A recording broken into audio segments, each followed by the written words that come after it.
Do you want to rule the world and control it? I don't think it can ever be done.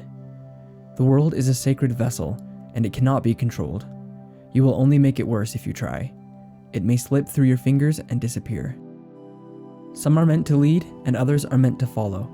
Some must always strain, and others have an easy time. Some are naturally big and strong, and others will always be small. Some will be protected and nurtured, and others will meet with destruction. The master accepts things as they are, and out of compassion avoids extravagance, excesses, and the extremes.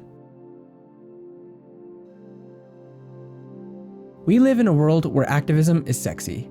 Everybody has something to say about how the world is working and how it should be working, and what we need to do to get it there. And before I get too far ahead of myself, I am contractually obligated to clarify that I am not here to call out any particular political group, belief system, ideology, or the people that adhere to them. I'm also not saying that people are bad or evil for wanting to improve the world. Of course that's not the case. However, I also don't think, and I think Lao Tzu agrees with me, that all attempts at bettering the world end up doing as much good as we hope they will. Of course it's a good desire to do good in the world. We go wrong, however, when we make the assumption that we will do this by changing other people or outside circumstances. This is the wrong way to go about trying to do good, and it will always lead to negative results. See, the problem is that attempts to do good in the world by changing other things or other people operate on an incorrect assumption.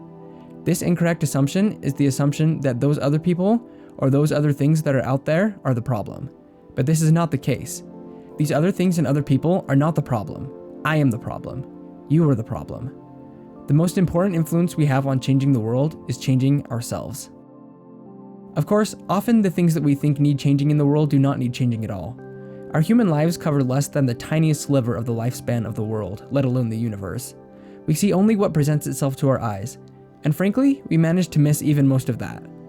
Therefore, our perspectives are critically limited to the point that our efforts to change things around us often only create more problems. Certainly it is good to try and do good in the world, but this doesn't mean that we need to change everything that seems to us to be wrong. This is where our ability to put aside self-will and listen to our intuition comes in. Some things require our action and others do not. Some circumstances that we mistake for disasters end up having positive results. We should not be too quick to jump to conclusions about what is good and what is bad. Another problem with our desire to change things is our tendency to overlook the things that we have the greatest ability to change. For example, I may be seriously concerned about wars or unrest in other states or countries, and so I may attempt to start a society or a fundraiser or post on social media to raise awareness. But all of these things ultimately would be attempts by myself to change a situation far away from me, which frankly I know very little about, compared to those who are actually there experiencing it. No matter how much I've read or learned about situations I am not directly involved in, my understanding of them will never be as great as if I were actually experiencing them, and therefore my ability to propose solutions to these problems is greatly diminished. We often would do much better to focus on the good we can do within our own spheres of influence. Our well-intentioned efforts for world change so often shipwreck on the fatal flaw that almost all humans share, the horror and neglect of the obvious. Because of this flaw, we often overlook the most basic and obvious duties in favor of advanced, far-reaching, and supposedly spiritual or humanitarian ones. Should I be so eager to get involved in a conflict halfway across the world if at the same time I'm utterly failing to address conflict in my own home? All the care and concern in the world for mystery people that we have never met becomes pretty hollow if at the same time we gossip about our neighbors, feud with our parents, or neglect the emotional needs of our family members. We tend to think of changing the world as an outside-in job, but it's not. It's an inside-out job. The most important duty we have if we want to improve the world is to improve ourselves. As we do this, our goodness will spread to our inner circles, to our families, to our communities, our countries, and from there to the entire world. But importantly, this is not a campaign of any organized group of people or politicians.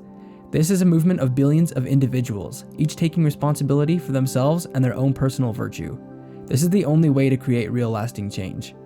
One author put it this way: the answer to the question, what is wrong, is or should be, I am wrong. Until a man can give that answer, his idealism is only a hobby. If we put first things first and focus on making sure we're the best people we can be, we will find that we gain the power to change the world in meaningful ways, and that most importantly, we will do it naturally. If we are living in harmony with Tao and are responsive to intuition, it will become apparent to us where we are most needed. We will not neglect those closest to us in favor of those we have never met. Our ability to create lasting change will increase because we will not be trying to do so. It will be a natural result of the people we have become. Thanks for watching, and I will see you all tomorrow for Chapter 30. Peace and blessings.